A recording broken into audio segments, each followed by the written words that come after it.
డబ్బు, అనారోగ్యం, ఉద్యోగం, వ్యాపారం, అప్పులతో బాధపడుతున్నారా? మీకోసమే లాంచ్ యువర్ ఫ్యూచర్ ప్రోగ్రామ్.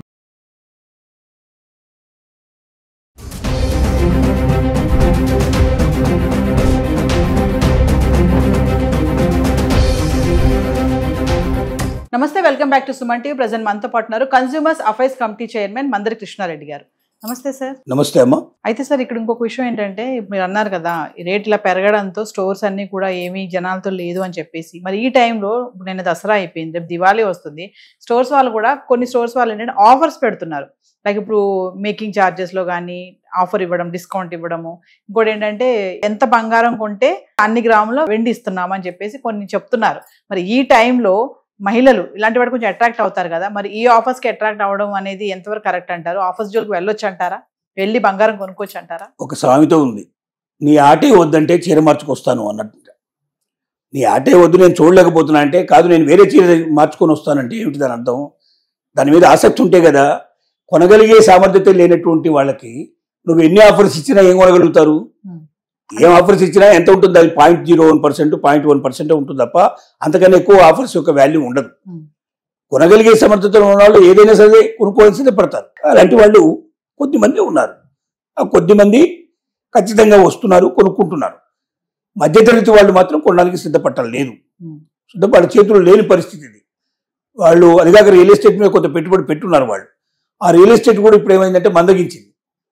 అక్కడ ఏదైనా రియల్ ఎస్టేట్లో అమ్మేసి దీని మీద పెడదామన్నా కూడా అది అమ్ముకుంటే చాలా నష్టపోతారు. కాబట్టి కొంతకాలం వెయిట్ చేసి అది రేట్లు పెరిగితే అప్పుడు దాన్ని కొని ఒకవేళ ఆ బిజినెస్ బాగుంటే ఆ బిజినెస్లోనే పెడతారు, లేకపోతే దీంట్లో పెట్టే అవకాశం ఉండొచ్చు. ప్రస్తుతానికి ఎన్ని ఆఫర్స్ ఇచ్చినా, ఎన్ని రకాలుగా అవకాశాలు కల్పించినా కొనే వాళ్ళ సంఖ్య పెద్దగా పెరగదు. ఆ ఉన్న వాళ్ళలోనే ఒక షాపు, 2 షాపులు, 4 షాపులు కూడా తిరిగి ఇంకా కొంత ఎక్కువ కొనుక్కోవచ్చు తప్ప కొత్త వాళ్ళు మాత్రం వచ్చే పరిస్థితి లేదు. అంటే మన దాంట్లో లగ్జరీస్ ఐటమ్స్ను బేర్ చేయగలిగేటువంటి ఒక 5%, 10% వాళ్ళు మాత్రమే, 100కి 5-10% మాత్రమే అవకాశం ఉంటుంది తప్ప వేరే వాళ్ళు మాత్రం ఈ రకంగా పర్చేజ్ చేసుకునే అవకాశం లేదు. వాళ్ళకు ఎన్ని అవకాశాలు కల్పించినా వాళ్ళు కొనలేరు. ఆ స్థాయి దాటిపోయింది. ఇక నుంచి అది అందని ద్రాక్షగా భావించే పరిస్థితి ఏర్పడుతుంది. మధ్యతరగతి వాళ్ళు, సామాన్యులు బంగారాన్ని పూర్తిగా అవాయిడ్ చేసిన ఆశ్చర్యపడాల్సిన అవసరం లేదు. దానికి ఆల్టర్నేటివ్గా మనం అనుకున్నటువంటి 9 గ్రామ్ గోల్డ్, లేకపోతే 1 గ్రామ్ గోల్డ్, 5 గ్రామ్ గోల్డ్ కొత్తగా రావడానికి అవకాశం ఉంటుంది. ఇట్లాంటి వాటి కోసం ఎక్కువ ప్రయత్నం చేయొచ్చు. అప్పుడు దాన్నే 22 క్యారెట్స్ బంగారంగా భావించి అది కొనుక్కోవడానికి మాత్రం కొంత ప్రయత్నాలు జరుగుతాయి. దాని వైపున ఖచ్చితంగా అవకాశాలు ఏర్పడతాయని మాత్రం మనం చెప్పక తప్పదు. సో ఫైనల్ ఒక విషయం చెప్పండి సార్, మీరు అన్నట్టుగానే మధ్యతరగతి వాళ్ళ గురించి మాట్లాడుకుంటే ఇంకా పెరిగిపోతుంది. మనం కొనలేమేమో అనుకున్న వాళ్ళు అప్పులు చేసో, వాళ్ళ రిలేటివ్స్ను వాళ్ళని వీళ్ళని అడిగి ఉన్న బంగారాన్ని ఏదైనా మార్చేసి పాత బంగారాన్ని అలా కొనే వాళ్ళకి మీరు ఇచ్చే సలహా ఏమైనా ఉందా? కొనుక్కోవద్దని నేను సలహా ఇస్తున్నా. ఎందుకు కొనుక్కోవద్దని చెప్తున్నానంటే, మీరు ఇంత హై రేట్లో మీరు కొనడానికి మీరు ప్రయత్నం చేస్తున్నారు. రేపు పొద్దున ఒకవేళ సడన్గా దిగిపోతే పరిస్థితి ఏమిటి?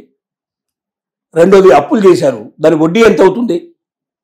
ఈ పెరిగిన రేటుతో సమానంగా వడ్డీ లేకుండా ఈ రేటు కన్నా మించి వడ్డీ వాళ్ళు మింగేస్తే అప్పుడు ఏమవుతుంది? అప్పుడు చచ్చినట్టు అమ్మాల్సిందే కదా, అమ్మి అప్పులు కట్టాల్సిందే కదా. నీకేమొస్తుంది దానివల్ల? అప్పు చేసి పప్పు కూడు తినేదానికన్నా ఉన్నదేదో ఉన్నదానిగా తినేసి జీవితాన్ని సంతృప్తిగా గడపడానికి మంచిది తప్ప దానివల్ల ఎప్పుడు కూడా మనం ఊబిలోకి కూరుకుపోయే అవకాశాలు ఉంటాయి. బంగారం పెట్టుకున్నంత మాత్రంలో మనిషికి గుర్తింపు ఉండదు కాదు. అసలు అమెరికన్స్ కానీ వెస్ట్రన్ కంట్రీస్లో వాళ్ళు కానీ బంగారాన్ని వాడరు, పెద్దగా కనబడవు. ఎక్కడన్నా ఉంటే సన్నటి పలుచటి గొలుసు ఏమైనా కనబడదు తప్ప మళ్ళాగా దిగేసుకొని పెద్ద పెద్ద గొలుసులు, వడ్డానాలు గిడ్డానాలు చేసుకుని ఎవరు కనబడరు. మరి వాళ్ళకి వాల్యూ లేదా? వెస్ట్రన్ కంట్రీస్లో ఉండే వాళ్ళకి వాల్యూ లేదా? వాళ్ళు చాలా ఆనందంగా బతకడం లేదా? సంతోషంగా జీవించడం లేదా వాళ్ళు? కాబట్టి బంగారమే ఆనందాన్ని తీసుకొస్తుందని, బంగారమే సంతోషం తెస్తున్నటువంటి ఆ భ్రమల నుంచి బయటకు వచ్చి మనిషి మనస్సు బంగారం కావాలి, వాళ్ళ జీవితాల లోపల ఒక మంచి స్థాయికి చేరుకునే ప్రయత్నం చేయాలి తప్ప బంగారం అనేది మాత్రం ఇప్పటిదాకా దొరుకుతున్నటువంటి ఒక అరుదైనటువంటి ఒక ధాతువు. అలాంటి దాన్ని మనం ప్రయత్నం చేసాం. ఇది ఇప్పుడు మనకు అందుబాటులో లేదు కాబట్టి దాన్ని వదిలేస్తాం అంతే. Thank you sir.